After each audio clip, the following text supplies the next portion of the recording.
नमस्कार साथियों, आपका हमारे YouTube चैनल इल्टेक पे स्वागत है। आज हम इंडियन पॉलिटिक्स टेस्ट सीरीज के पार्ट नंबर 3 में 20 से अधिक क्वेश्चन का डिटेल में अध्ययन करेंगे। ये सभी क्वेश्चन बहुत ही महत्वपूर्ण हैं। इन क्वेश्चनों से या इनसे संबंधित क्वेश्चनों से पेपर में प्रश्न जरूर बनेंगे। तो चलिए शुरू करते हैं। क्वेश्चन नंबर 1, राज्यसभा के सदस्यों की अधिकतम संख्या क्या है? राज्यसभा में सदस्यों की अधिकतम संख्या 250 होती है, लेकिन वर्तमान समय में 245 ही सदस्य चुने जाते हैं, क्योंकि बाकी 5 सदस्य पीओके यानी कि पाक ऑक्युपाइड कश्मीर से हैं, जिन पर इस समय पाकिस्तान का कब्जा है। बाकी 245 सदस्यों में से निर्वाचित सदस्य 233 होते हैं, जबकि मनोनीत सदस्य 12 होते हैं। सभी मनोनीत सदस्य राष्ट्रपति के द्वारा मनोनीत किए जाते हैं और 233 निर्वाचित सदस्यों में से राज्यों द्वारा 229 सदस्य चुने जाते हैं, जबकि संघ शासित प्रदेश से 4 सदस्य चुने जाते हैं, जिनमें दिल्ली से 3 सदस्य और पुडुचेरी से 1 सदस्य चुने जाते हैं। क्वेश्चन नंबर 2, छठी अनुसूची का प्रावधान निम्न में से किस राज्य में लागू नहीं होता है? छठी अनुसूची के अंतर्गत असम, मेघालय, मिजोरम तथा त्रिपुरा के अनुसूचित क्षेत्रों के प्रशासन की बात की गई है, जिनमें गोवा राज्य का उल्लेख नहीं किया गया है। तो इस क्वेश्चन का answer option number B Goa होगा। क्वेश्चन नंबर 3, गुवाहाटी उच्च न्यायालय की न्यायपालिका है? ऑप्शन नंबर ए नागालैंड, ए भी है। Option number B Arunachal Pradesh, ए भी है। ऑप्शन नंबर सी असम, ये भी है। तो इस क्वेश्चन का आंसर ऑप्शन नंबर डी उपरोक्त सभी होगा। गुवाहाटी उच्च न्यायालय का न्यायिक क्षेत्र अरुणाचल प्रदेश, असम, मिजोरम तथा नागालैंड हैं। गुवाहाटी उच्च न्यायालय का न्यायिक क्षेत्र भारत में सबसे बड़ा न्यायिक क्षेत्र है। वहीं बॉम्बे की बात की जाए तो बॉम्बे के उच्च न्यायालय के अंतर्गत महाराष्ट्र, गोवा, दमन द्वीप, दादर नगर एवं हवेली आते हैं, जबकि एर्नाकुलम यानी कि केरल उच्च न्यायालय के अंतर्गत केरल एवं लक्षद्वीप आते हैं। मद्रास यानी कि चेन्नई उच्च न्यायालय के अंतर्गत तमिलनाडु एवं पुडुचेरी आते हैं। वहीं केरल उच्च न्यायालय के अंतर्गत पश्चिम बंगाल, अंडमान निकोबार आते हैं, जबकि चंडीगढ़ उच्च न्यायालय के अंतर्गत पंजाब, हरियाणा एवं चंडीगढ़ आते हैं। श्रीनगर उच्च न्यायालय के अंतर्गत जम्मू कश्मीर तथा लद्दाख आते हैं। क्वेश्चन नंबर 4, भारत के निर्वाचन आयोग के चुनाव में से कौन सा चुनाव संबंधित नहीं है?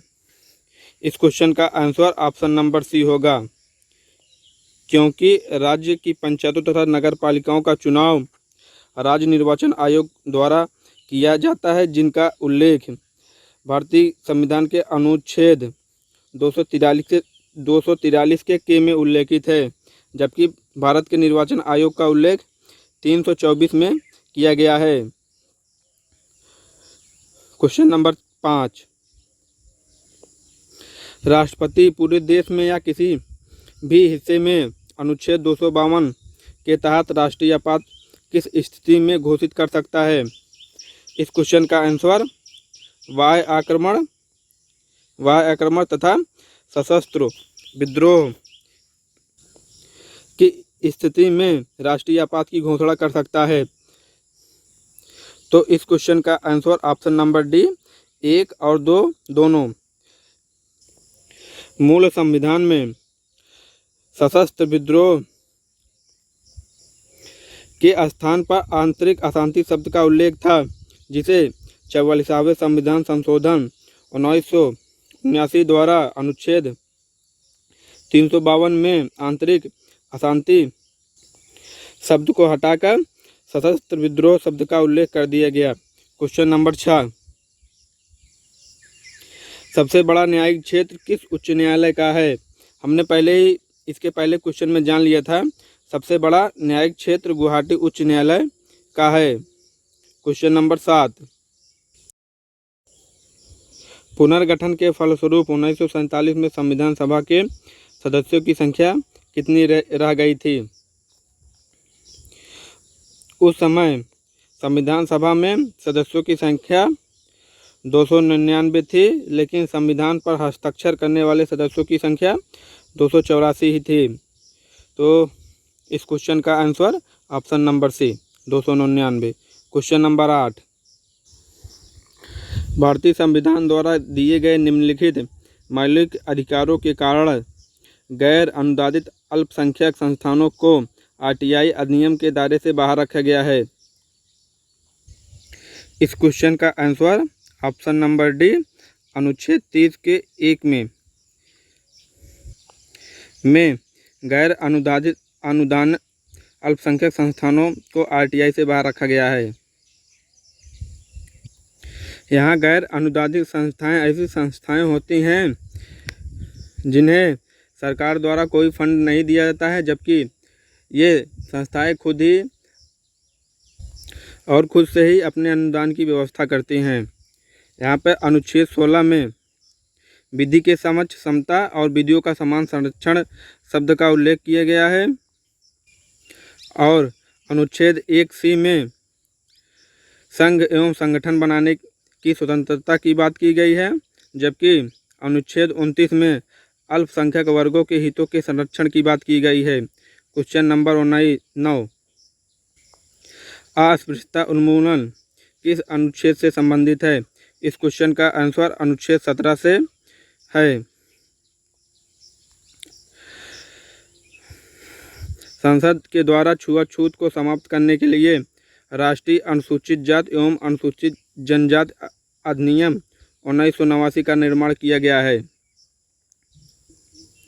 अनुच्छेद 20 में अपराधों के लिए दो सिद्धि के संबंध में संरक्षण की बात की गई है, और अनुच्छेद 19 में 6 प्रकार की स्वतंत्रता की बात की गई है, और अनुच्छेद 18 में उपाधियों के अंत की बात की गई है। क्वेश्चन नंबर 10, अल्पसंख्यक के हितों का संरक्षण किस अनुच्छेद में किया गया है? इस क्वेश्चन का आंसर ऑप्शन नंबर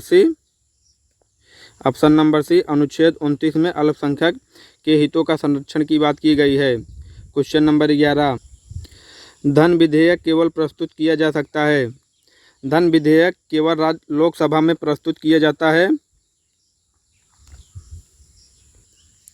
धन विधेयक को हमेशा लोकसभा में इसलिए रखा जाता है क्योंकि भारत के पैसे पर या भारत के किसी संसाधन पर जनता का अधिकार होता है, और लोकसभा में चुने गए सभी सदस्य प्रत्यक्ष रूप से जनता के द्वारा चुने जाते हैं।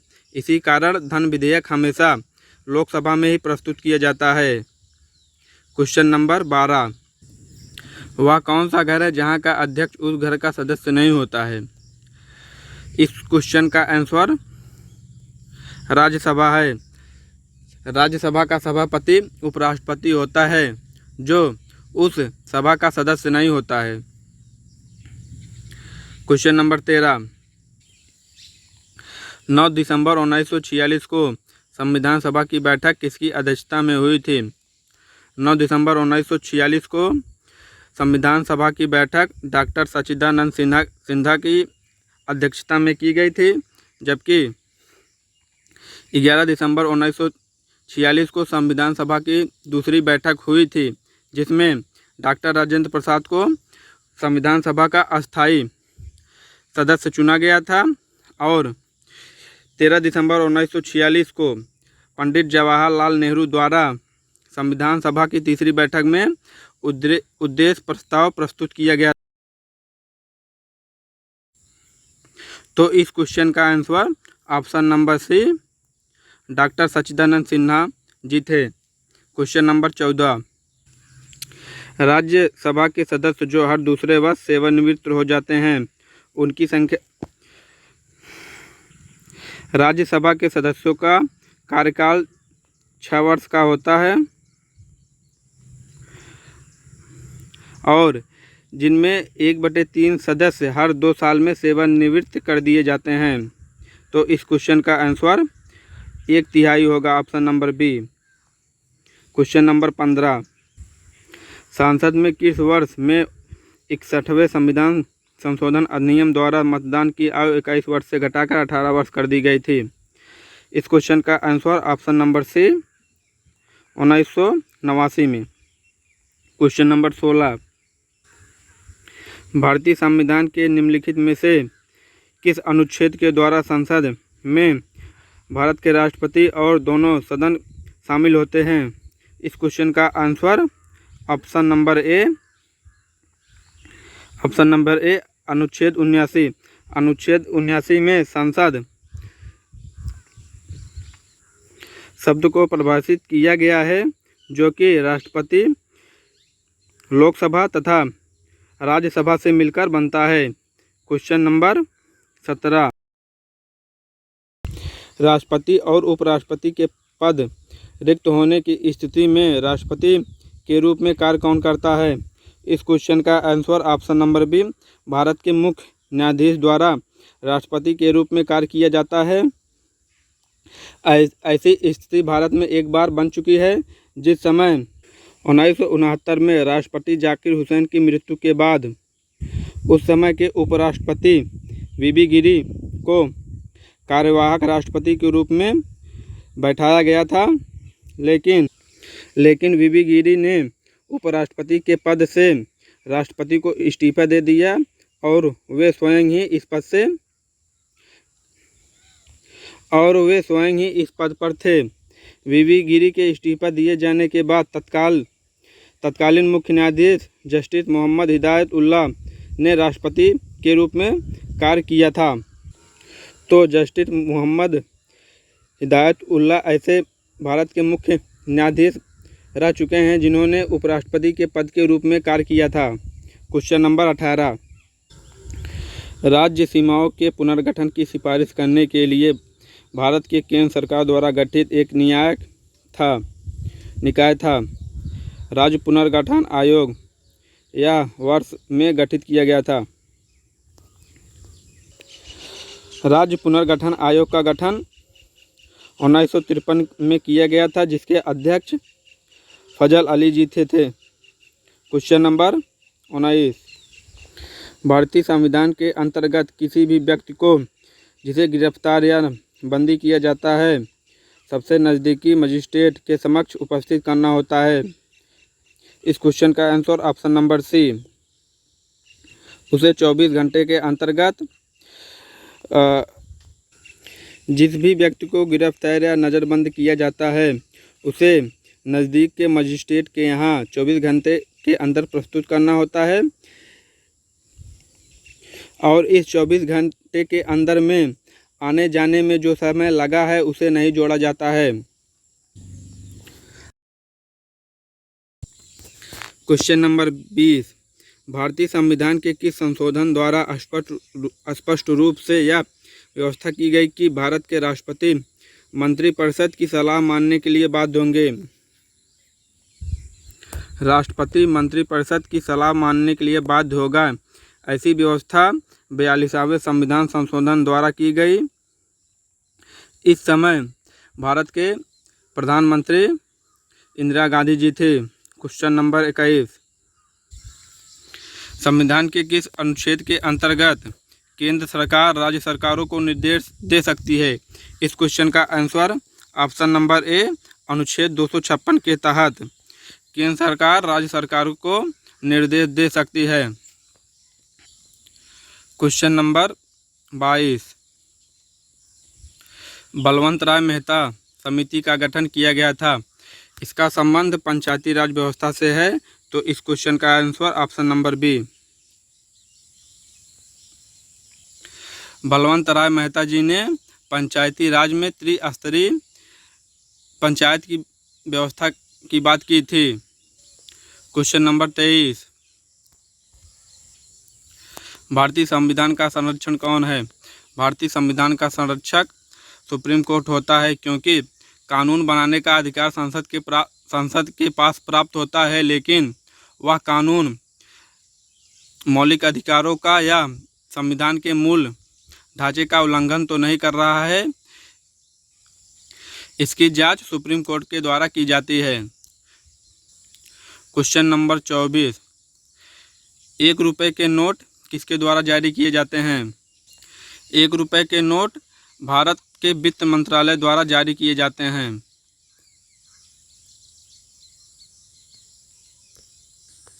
साथियों, वीडियो अच्छा लगा हो तो हमारे YouTube चैनल को सब्सक्राइब करें, लाइक करें और अपने दोस्तों के साथ शेयर ज़रूर करें।